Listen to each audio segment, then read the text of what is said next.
très important. Exactement. Et ça se manifeste sur ce plan d'eau. Et pour l'instant, en vitesse pure, tout droit, tout chousse.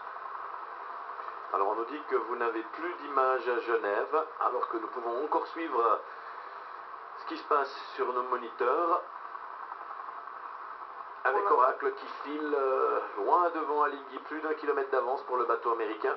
Merci à Genève de nous signaler quand l'image reviendra. On a pour l'instant le bateau vu de dessus, ça y est, vu de derrière, avec le ciel qui tombe déjà. Et Alinghi qui a l'air d'avoir un peu de mal dans ce bord. Regardez, la grand voile est très très bordée. Alors malheureusement, toujours pas d'image semble-t-il à Genève, alors qu'on vous confirme que les hélicoptères continuent de suivre cette course et en tout cas de nous envoyer des images sur nos moniteurs de contrôle avec un plan où on est juste derrière Alinghi qui vainement essaye de retenir le Challenger américain. Le Challenger américain va plus vite, il fonce, il est à moins de 5000 maintenant de la prochaine marque de parcours. Dernière bouée à virer avant la ligne d'arrivée. 25-26 nœuds de vitesse et à 5 km de leur bouée d'empannage, les équipiers à bord des bateaux préparent déjà la manœuvre. Ça va vite et en ce moment très grande différence de vitesse entre les deux bateaux.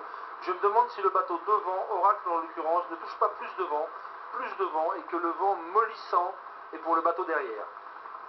Autrement dit, c'est un handicap supplémentaire. Pour Alinghi derrière, tout à fait.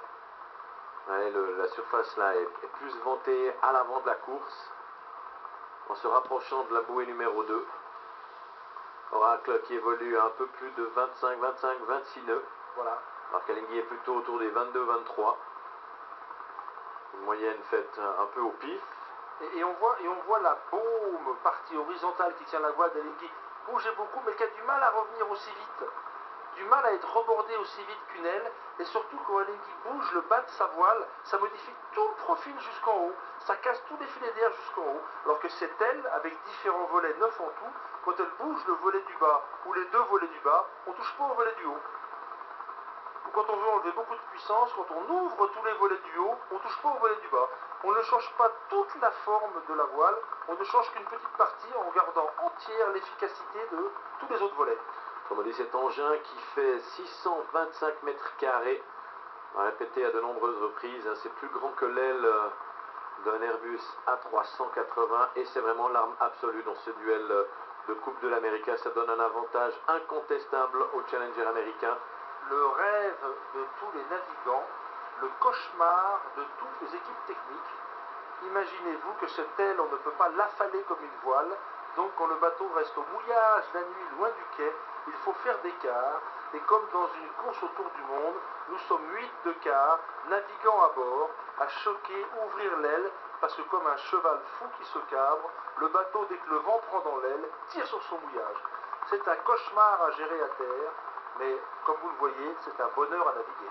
Ah, sur l'eau, c'est d'une efficacité absolument phénoménale, avec plus de 1700 mètres d'écart maintenant pour Oracle.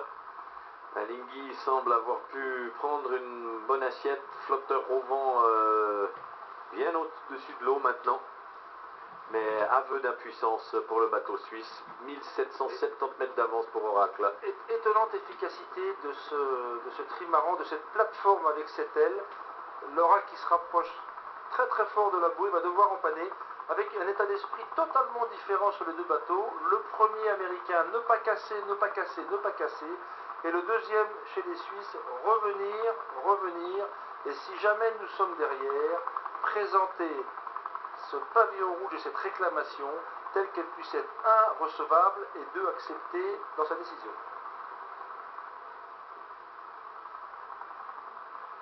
Je compte encore au vent 1, 2, 3, 4, 5, 6. J'ai bien mes 6 navigants.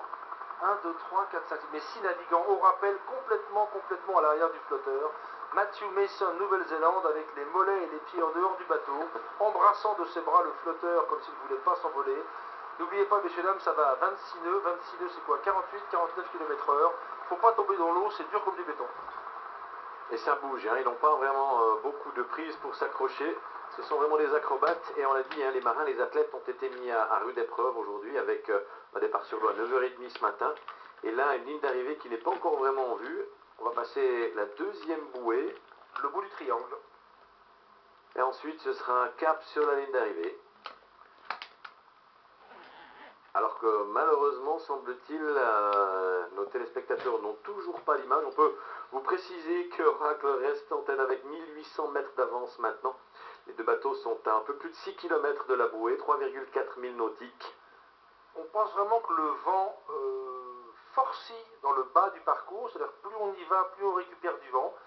Mais par contre, en règle générale, il diminue pour les deux bateaux et on voit l'Eldora qui est plus fermée, avec plus de puissance, mais qui quand même a toujours plus de vent que le catamaran Alinghi et qui creuse, j'ai presque envie de dire, inexorablement. Alors là, il faudrait vraiment alors un coup du sort totalement inattendu, quelque chose d'exceptionnel pour que Alinghi puisse revenir dans le match. Il a réussi à résister aux assauts d'Oracle pendant tout le bord de près. Mieux pas aller que plus loin. résister, Alinghi a été devant pendant les deux derniers tiers du bord de près. Et juste à la fin, sur un virement parfaitement synchro et adapté des Américains, ils ont réussi à garder cet avantage à la bouée.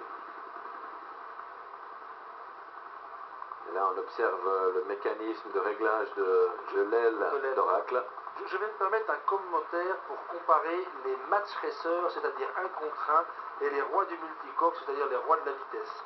D'un point de vue stratégie, chez les Américains, dès le début, il a été prévu que nous ayons un homme de match racing qui apprenne le multicoque, plutôt qu'un homme de multicoque qui apprenne le match racing. On a préféré 15 ans d'expérience de match racing de Jess Pithill, avec 2 ans pour le former au multicoque, plutôt que 20 ans d'expérience de multicoque de Franck Camas pour le former au match racing. Et là en direct, nous avons la voile d'avant qui vient de sortir. Elle était cachée derrière le flotteur avant, juste sur les déflecteurs pour aérodynamique. Donc on travaille au changement de voile chez Alinghi. Et à 3 équipiers, ils se sont mis à la sortir. Changement de voile chez Alinghi, alors ça a un nom technique, ça s'appelle peeling jibe.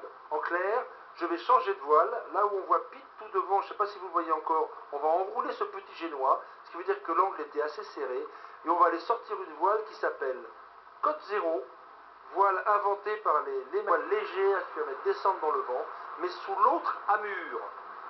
C'est-à-dire qu'on va dérouler une voile et enrouler l'autre dans la manœuvre.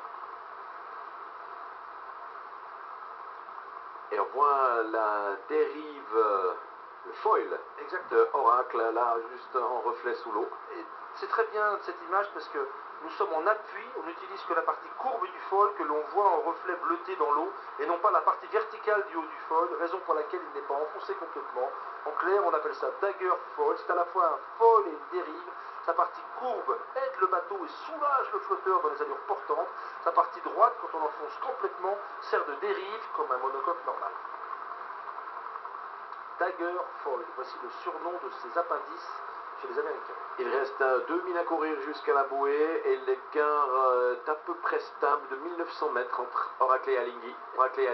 Et la raison pour laquelle le petit manoir est encore debout, c'est qu'en cours de bord, pour soulager ou remettre plus de portance ou d'appui dans le foil, on peut le descendre ou le monter, et il faut ce petit mât pour y arriver. Ce que l'on perd en fardage, prise au vent, on le gagne en stabilité en montant, en descendant.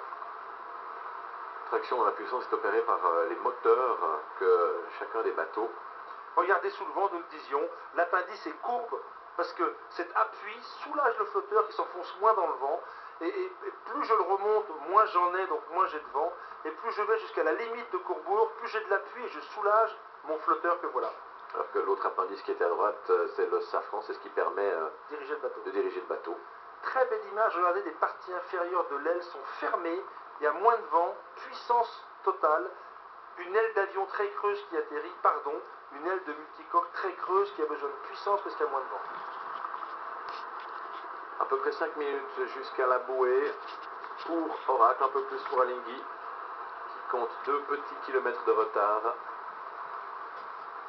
Nous sommes sur un triangle, nous sommes dans la deuxième partie du triangle, dans la descente vers la